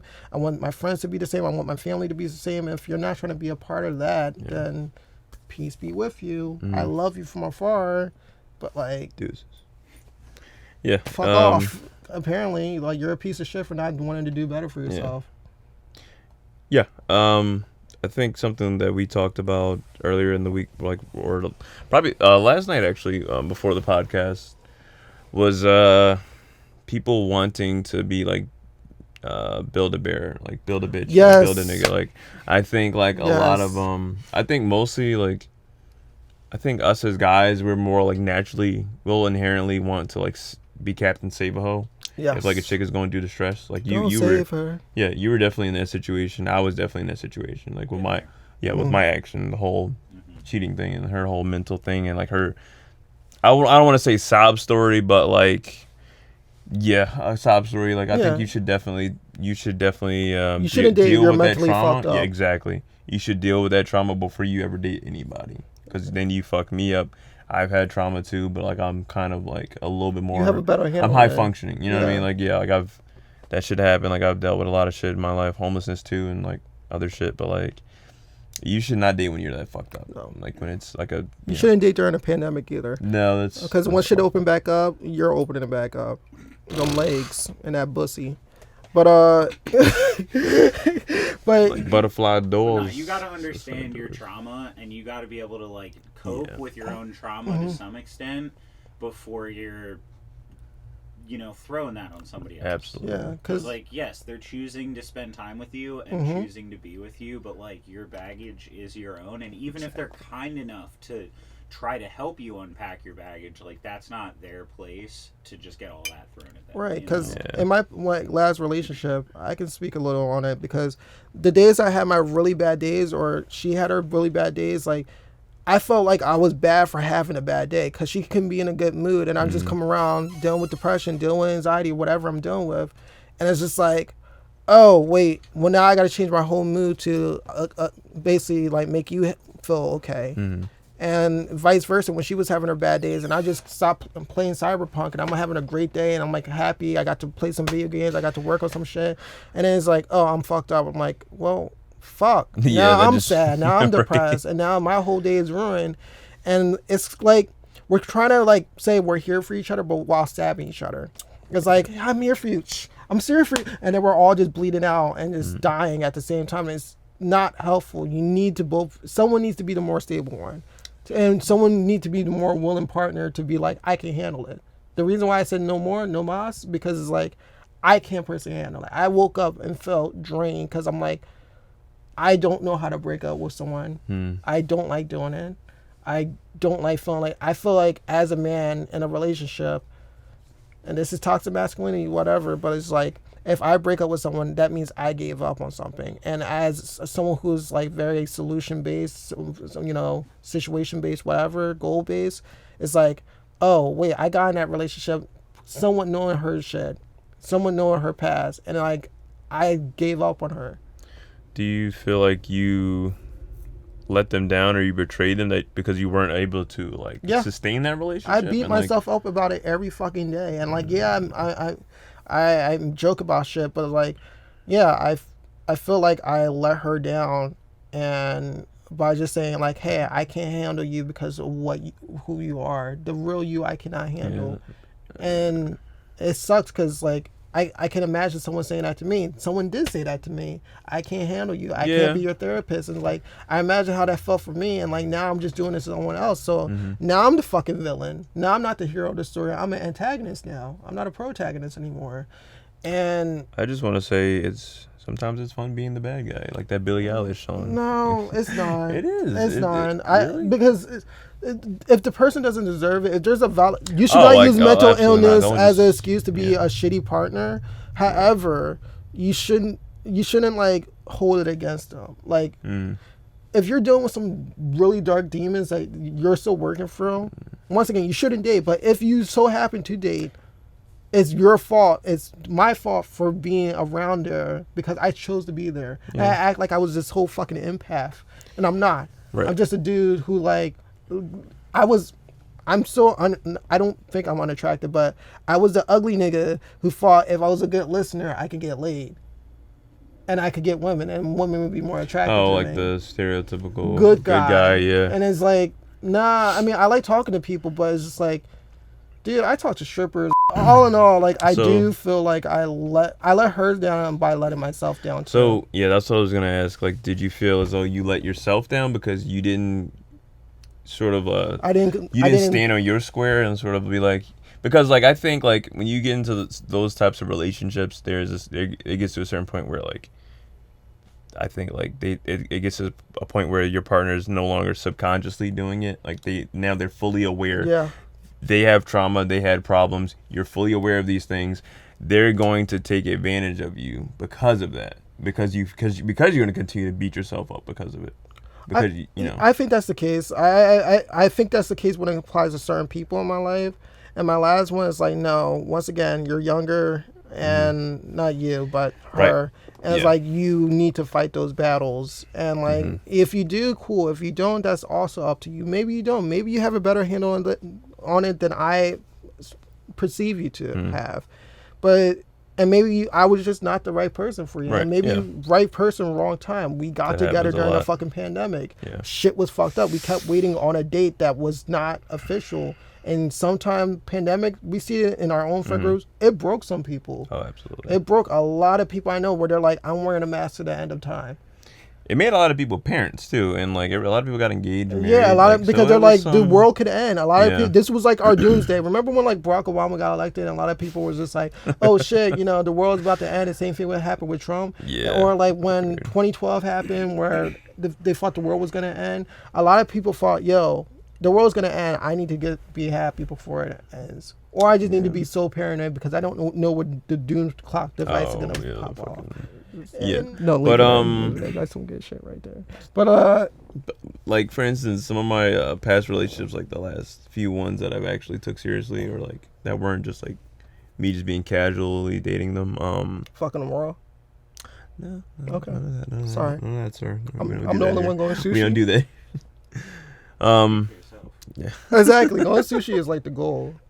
I told you I'm trying to manifest 3 Manifest. STIs by the end of the Christ. summer. I'm And trying. if I get super gonorrhea, I'm trying to get venereal disease. Like, I got a I'm trying to get VD. Is that VD? Raw dog. VD, Raw- EBT, fucking food. No, Bro. but like, fucking, no, seriously. I can't. Like my I last can't- couple of relationships, My bad. definitely like girls that dealt with a lot of trauma in their past. They used a lot of that against me. You know what I mean? Saying like one. They'll trauma bond and then say, "Hey, Yeah. fuck you for your like, trauma." like during a breakup, like they'll try to throw all that shit back against me. Like, oh, you know this thing happened to me. You know I was treated this way. You know this would happen to me as a child, and da da da da da. And you still like don't want to be with me, or it's solely based on the fact that I didn't do what they wanted me to. But do. did I cause your trauma? No. That's your past. Exactly. Your And, like, past is your past. And what we're Like, making yeah. is completely separate from Exactly. that. So don't bring it to it. Exactly, and that was like hurtful towards me because I'm like, damn, like the fuck. Like I remember, like one of them was just like, oh, you know, it's so easy for you to break up with me or just not really care about whatever, like because you already had me or like you already fucked me or you already had sex and shit like that. I was like, yo, like whoa, like you're, and then mind you, both of these girls, like my last couple relationships, they tried to like barter with sex, like they tried to like get me to get back with them with the sex thing, and I'm like, yo, like that's even more of a turn on. Like I don't want sex, I want fucking peace. Yeah. I want peace, god damn it. Like, Yeah. I want peace, god damn it. Like, Yeah, the last segment we were doing is build a better life. For me, it's more so what we've been saying the whole entire time. Find shit for you and leave it for you. Don't do this whole, I need to be like for all these people. I need to be this person for that person. Like have some shit for you. And when you can like go to sleep knowing that like you're going to be here for you is like the greatest thing ever. You know, whether it's doing art, getting a new job, changing your friend group, going to a place that you've never been before. All that is building a better version of you. You're opening up your worldview. It's like having a fog of war and like Total War, the video game. Yeah. And like you go out and you see some cool shit and like you explore. And it's fucking dope because your worldview changes. You experience different shit. Like the best way to cure all fucking for me personally, and I guess for people like me, just see some new shit. Like I need to see new shit. And Anyway, the Pathfinder, they experience this thing called the bleaching, and if they don't experience new things, they die. Like their life is literally is based off of enjoying life and having new experience. If they don't have it, they will die. And I feel like that applies to my life. Like if I do not, if my world just stays the same forever, I'm gonna be bored with life. So like, what happens if like they've seen everything, right? There's no Almost way you're experience- seeing everything. Right. Like I mean, like there's so, like, always. hypothetically, like Well, then Like they there just will be have nothing. to? No, but they can still enjoy shit. They have to Okay. enjoy where they're at. Mhm. They can't, like, a miserable gnome is a dead gnome. bleaching. It's such a weird concept, but I like it. Yeah, it's, but I'm applying it to the sense, Yeah, like, yeah. if I don't do cool shit, I'm No, going to yeah. be depressed. Yeah, I think again, like one of the biggest regrets a lot of people have at the end of their life on their deathbed. Why did I never do Yeah, that? why did I never experience new things? Why didn't I travel? Why didn't I Why did I live achieve my in the Temple housing apartments my whole all my entire life? why did I never leave my block, or why did I let these people influence my entire Why life? did I do the heroin down Kensington? Yeah. Yeah? Why OD on Fenty and shit like that? Yeah, You know, exactly. it's like that's one of people's like biggest life regrets is not living their life on their terms, or taking their life by the leads. You see that shit in your neighborhood. Absolutely, all the time. Like the people who don't fucking leave, and like you see them, like they have that like lost look, like damn, my life is wasted, and they're the most angry old people. Like after 40, I would say you are the most bitter motherfucker if you never explored. Like my grandma who died from lupus last year, not my grandma, my auntie who died from lupus last year, she stayed in a Temple housing apartments her whole entire life, never left it. Going to Center City was a trip. Like, that's how bad it was. Like, she spent her whole life there, and she was a bitter person. She was an angry, resentful person. And it's like, yeah, because your world is like, you see everybody else, all your other siblings literally moved to California, and you just stayed.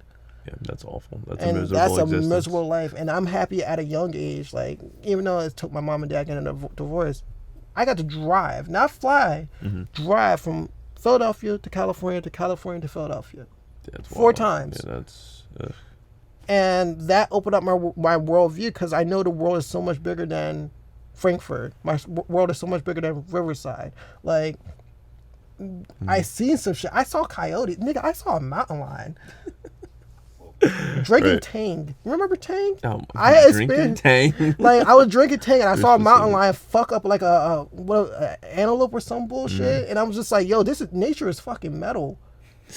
Oh my god. It's Yeah. just experience some new shit. Life is all about experiences, and if you spend your whole life dedicated to one person, you make that person your god. Because in an age where we don't have religion that much anymore, definitely in our generation, we've replaced that with people. I look up to this person. I need to impress this person. I base my life off of this person. If you don't leave anything for like what you want to do with your life, you're kind of just a drone at that point. There's no point in living. You're not living for you. Yeah, I definitely started to adhere to the the BBL, like lifestyle, build a better life. Like that's sort of an acronym. I kind of like.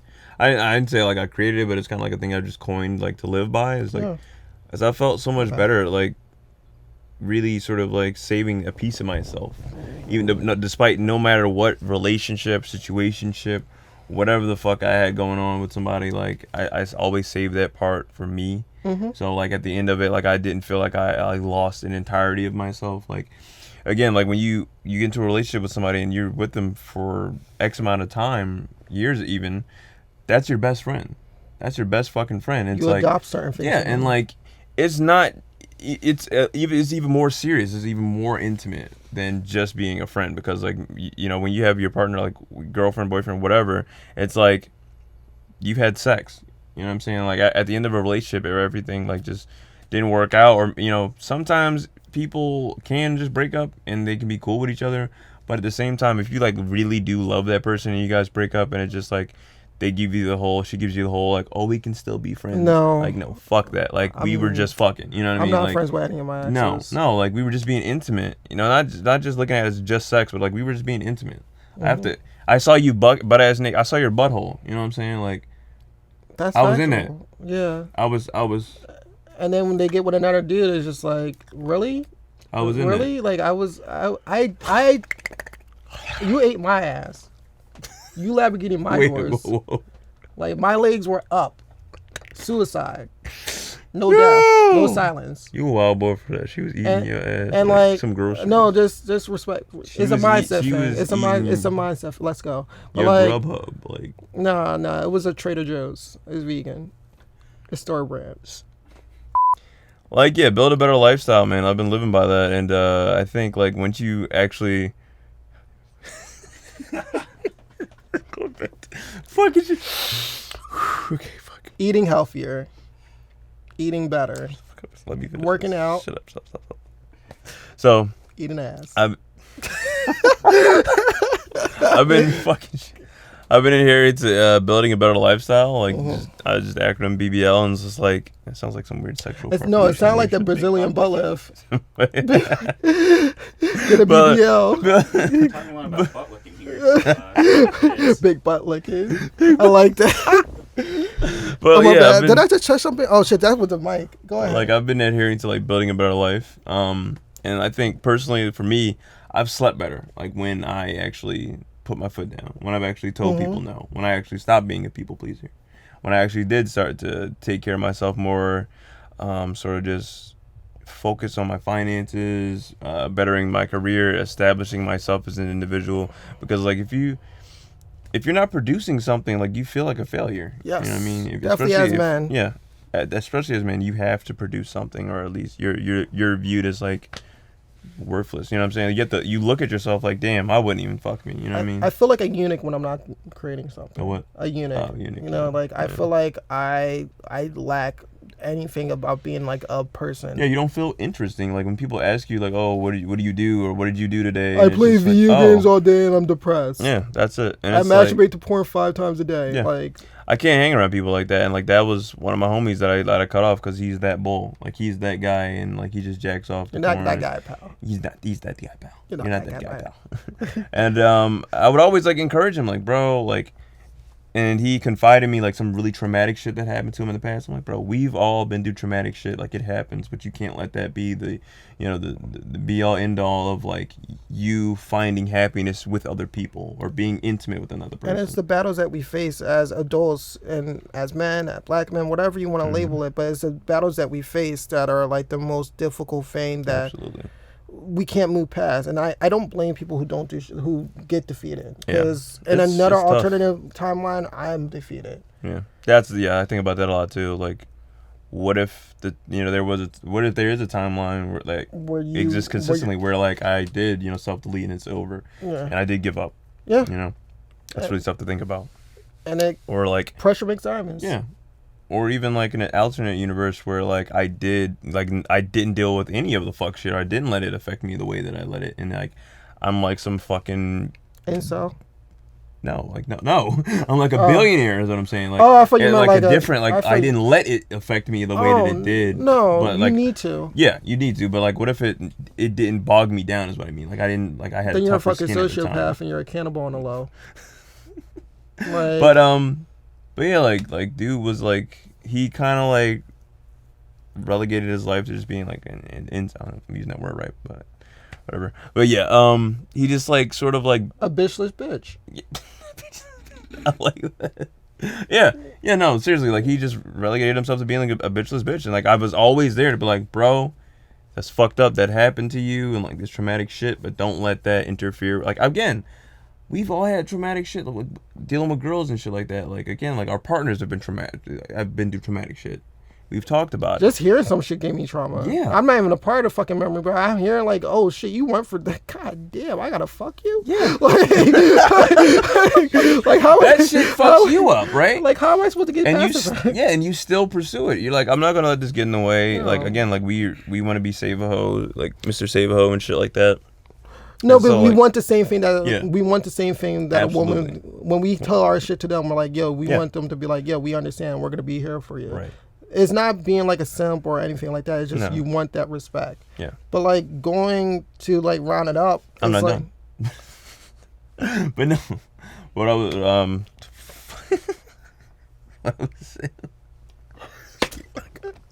where I was going with this is just like yeah, man, it's like I was like, bro, like, man, you can't let that shit affect you. Like, you gotta like live life. You Word. gotta go out there and actually talk to him. You can't be like this bitter ass motherfucker that's like.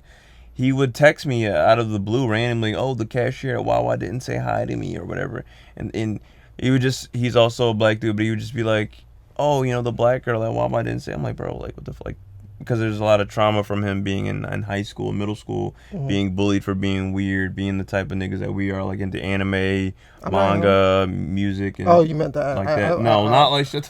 I'm not a dirt boy anymore. No, like we're not dirt boys. Yeah, right? Like weeb shit. Like you got got bullied for it, right? Yeah. And he like held on to that for so fucking long. Like he holds on to a lot of shit, and it's just like, yo, like you got to grow up. You're not that boy anymore. Like you're not in high school anymore. This is the real world. You're an adult. Like grow the fuck up. You're pushing 30. You're pushing 30. And again, like I never made fun of him for still being a virgin. Still, shut up. Just shut the fuck up. Get your nut off, King. God. Grow up. Like you can't just keep standing in your mom's crib and beating your dick and just not wanting to move and do something worthwhile. Like he's been the same bull for the past like 5+ years I've known him. Can I say one more thing about that? Continue. And I'll let you go. I feel like you needed a person like that in your life to make you realize what you don't want to be. You need like placeholders. Like I use my aunt as a person like why I need to travel. I use my mom as the reason why I would never live beyond my means. I use my sister of living my truth. I use my brother as living my truth. Yeah. Like all the people in my life who either went astray or did something that I don't approve of or whatever, it's like you take things from people. My dad, I know if I ever became a father, I'll be the best father ever. You take lessons from their mishaps or their failures. True. And you apply it to yourself. The toxic friend that you keep around, the reason why you kept them around for so long, yeah, you want to help them, but it's like a constant reminder, this is who I don't want to be. No. Like you hang around a bunch of people, I hang around a bunch of people like, I don't want to be you. No. And you're a constant reminder. If I get rid of you, I need a reminder of like, you're a shit person. Absolutely. I like having horrible friends. Yeah, no, I feel that toxic. Because... No, because like it definitely does. It really is gonna hurt you having negative reinforcement from friends and shit like that. People that have like terrible coping mechanisms, like peer pressure, bad influences, like that shit really will fuck you up. And like when I started to actually again use that person as an example, or like not even just them, just other people in my life, like people I didn't want to be like or become like. And I actually did start to actually love, like, indulge in self-love and caring about myself. That's when that person actually started to resent me. Yeah. Oh, you're cocky, or you're overconfident, you're so full of yourself, or some, like, others, like, shit they wouldn't say to my face, but you could tell, like, they would make, like, little indirect, like, shit, like, little posts, and, you know, just, like, make, like, little sly remarks towards me. I'm like, you're not that guy, pal. You're not that, you wouldn't say this shit to my face, you're not that boy, you're not about that life, you wouldn't fight me if you were, like, I'm cut from a different cloth where, like, if we had a problem, we'll talk it out. We'll say the shit face to face. We'll fight it out and be cool after that. Whatever needs to be said, and it'll be handled. But instead, they took the passive aggressive route, and then eventually got to the point where they did this with everybody else that they used to be friends with. Talk shit about them for like an extended amount of time, then eventually just deleted them from social media, or like it started from them like not interacting with them. Then it started like him talking indirectly about them, making posts in their like little echo chamber of followers and shit. And it's fucking weird. Like, bro, you don't have a life outside of social media. They just need somewhere to vent that frustration out and put it on social media for everyone to see. And it's like, that's weird. When it comes to your experience, like I said, you use that as a placeholder. Yeah, that's what So eventually, like, I'm just like, yeah, I gotta cut you off because, like, you loved me when I was miserable with you, when I was down bad with you, and there's nothing wrong with being down bad with the homies as long as you guys, like, yes, yeah, exactly. And, like, when I was no longer in that dark place and I tried to bring you with me, you hate me for it, like, because I found out, hey, I don't have to feel like this anymore. I can find my own happiness. I can actually enjoy. Exactly, I found peace. But it's weird when, like, you try to bring the homies up with you, and, like, I've always found it weird when that's not, like, well received. Yeah. You know, like, it sucks because them being in that darker place, they don't view it as you trying to help them. You know, they view it, like you said, as that, like, cocky, like, oh, I've not risen up, but you're better than me. And it's like, no, dude, like, I found an answer or a solution to a problem we both had, it got me the fuck out of it. Like, come on, let's fucking go. And we don't want to hear someone from our age group, someone who's like essentially our peers, say that they're better than you. Oh yeah, definitely someone you consider cool because we're like we were at the same starting point. When do you become the hare? When did I become the tortoise? Like when did I start speeding on you? And like you're not the person I like anymore because now you're not miserable. Once again, misery loves company. Having and a bucket like, mentality. It's like you're not down with me. You're not trying to stay where I'm at. Fuck you. Yeah. Now you're trying to give me advice about how I should move. No, be miserable with me. You're not my friend anymore. You're someone I don't know. A lot of people, when you start getting success, I'm pretty sure you're experiencing it now too. When you have a fucking studio now, some of your friends might look at you and be like, or former friends, but like, yo, now you're acting like you're better than me. You got a studio, right. Like you got something going for you, rather than just working on a 9 to 5, working at a restaurant. It's like your life changes as the people around you change as you succeed more in life. Right.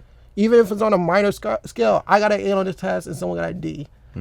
My friends look at me like, what? You didn't even study for that test. How the fuck you get that? And they start resenting. Any aspect of success, your friends some friends will always look at you like, no, you're not the person I grew up with. Absolutely.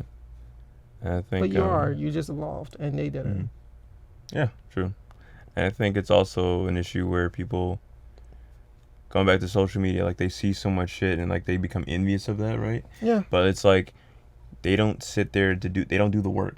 Do the work. I always live by build it and they will come. Whatever the fuck you want, build upon it, build towards that, and you can achieve it. It's not impossible. A lot of life is fast food on social media. Yeah, it's fast food. It's like we live in the instant gratification generation. That's what I call it all the time. And like I was speaking to my older brother about this shit. We just like especially in the black community and having black families, just like they look at shit and they be like, oh well, like, you know, my folks, they started their own business, but then it's like it's hard. Starting a business is hard. Like I think it's like 70% of businesses fail like in their first like probably higher for black more than that. Like black, it's hard, it's tough. But now there's the thing like support black businesses, but like it's tough. You know what I mean? It's like really it's hard to like maintain that or run a business.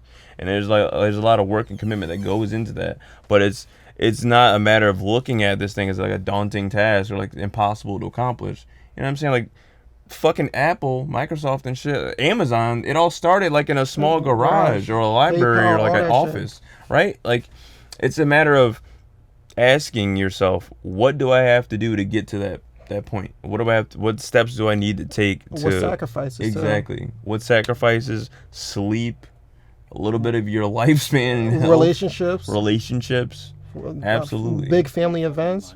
Money too. Yeah, people that feel obligated to your time, like you really, again, you have to be selfish sometimes. You have to be like, fuck it, I can't be a people pleaser. It's not even like we use that as a nasty term. It's like just love yourself. Exactly. Care about yourself. Once we talked about it when you, me, and Victor, you and I, and all of us were talking, and like he was saying that like he feels better when he creates art. And I'm like, I built upon it. I'm like, no, and you bring that energy out into the world. Yeah. When you are creating something, when you are active, being passionate about what you are about, just saying hi to someone in the middle of the street or walking across something, or I like your shirt or something like that, it changes your whole entire mood because like you know my life is good right now. Yeah. And then you can bring that energy to other people. So care about you first before you can care about anyone else. Don't donate your last dollar to something when you can't even afford a fucking McDonald's burger. Yeah. Like, create for you and then give to others. Yeah, I think it was Jay-Z that said it. It's like, I can't help the poor if I'm one of y'all. You know what I mean? Yeah. And I definitely agree 110% with that. And you don't. What do you? No, I agree. Oh, okay. It's like you were disagreeing with. No, I was I totally agree. Like you have to really work to be more than that and build yourself to that point to help other people and redistribute the wealth of the knowledge, the experience, whatever. Like I realized that like when I started to go to the gym, take care of me, put myself first, and like get in shape and shit like that, educate myself more, read up on books. Just focus on like my business, my finances, whatever. Like everything started to change. I got a better job. Started to attract the woman that I were seeking. Like a lot of guys, like you want these women, or like women want these certain types of guys, but what are you doing to like? It's like what Kevin Samuels talks about on the show. A lot of people don't like the way he says a lot of things, but it's like if I was a fat no job loser living with my mom and beating off to whatever porn or whatever, like no chick's gonna want to fuck me. Like every dude wants a badass bitch, right? But it's like you're not gonna get that chick unless you're of that caliber. You know what I mean? Unless you got like that type of money, maybe you probably even get a gold digger. But it's like you want like a genuine, you know what I mean, like a chick. So like I started to like experience a totally different outlook on life when I actually did the work and I actually built myself up after having a slew. I had like years within the span of like 5 years. Horrible shit happened to me, like my relationships with women, and it just like it fucked me up. Like I became bitter after like a while, and like I became like red pilled, I guess, like in a certain way. That's a nasty term now, but like it did like yeah, like it really did wake me up to a lot of shit. Like and like I'm glad those experiences happened to me. So I think like being cheated on was probably the best thing that ever happened to me, because like it made me who I am today. Even though it sucks to say that, but like yeah, like I started to receive more compliments and shit. Like everything just it changed. Yeah. And you can be in a different place within like 3 to 6 months of hard work, dedication, and changing. It doesn't take that long. No, it doesn't. No matter what you're going through, it really doesn't take that long. It's going to feel like long days, but it's not that long in perspective. Yeah. It took me like a year to get my shit right after my like whole 302 incident, and to be like a peaceful person I am now. Like it took me a good year, but it took constant days and like just put in the work. Yeah. And like, oh, why you're not getting mad about anything? Because none of this shit really fucking matters. Don't let shit throw you off your square. Dude, the dream is I want to be great. I want to have a bunch of different businesses. I want to have a multimedia company. I want to have a lot of people be like, yo, you helped me in like some capacity. And I feel like I can do it. I have the gift of gab, and like I'm humorous, I'm funny as shit, like, and it's cool. Yeah, you're talented. Everybody here is talented. We just got to find a way to work out the bad shit and just continue to create. That's it. Yeah, that's it, man. But hey, if none of us, dealt with our trauma, if none of us fucking rose to that challenge and like picked our shit up and like got the help we needed. Exactly. We would be here today. Nope. You'll be in a ditch somewhere. Or in K&A. In a landfill or something. Or a basement. Or a basement, like just rotting away. On that note, because we're running too long, so I'm sorry. Do you have a final stance?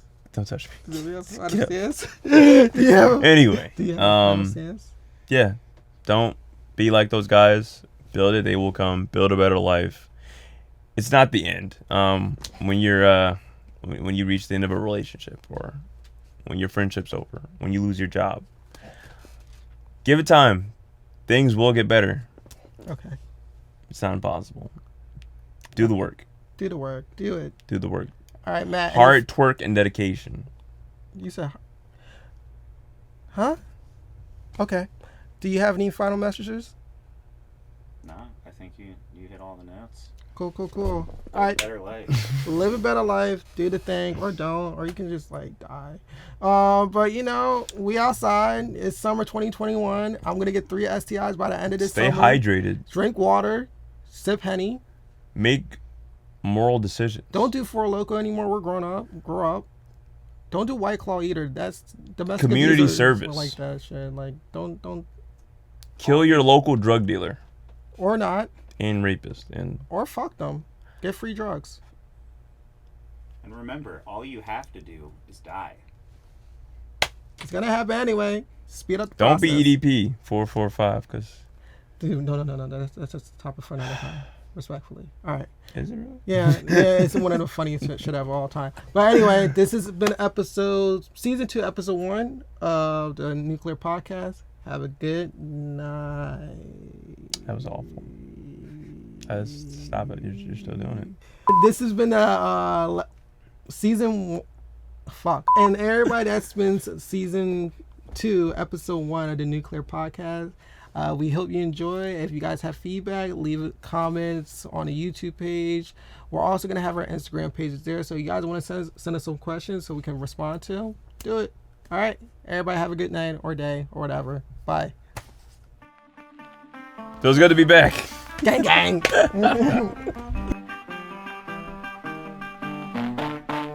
I got something to tell you, baby. Don't get mad this time. If you want my wiener, you give me ease all up there in my mind. Baby, please want my wiener. Oh, want my wiener.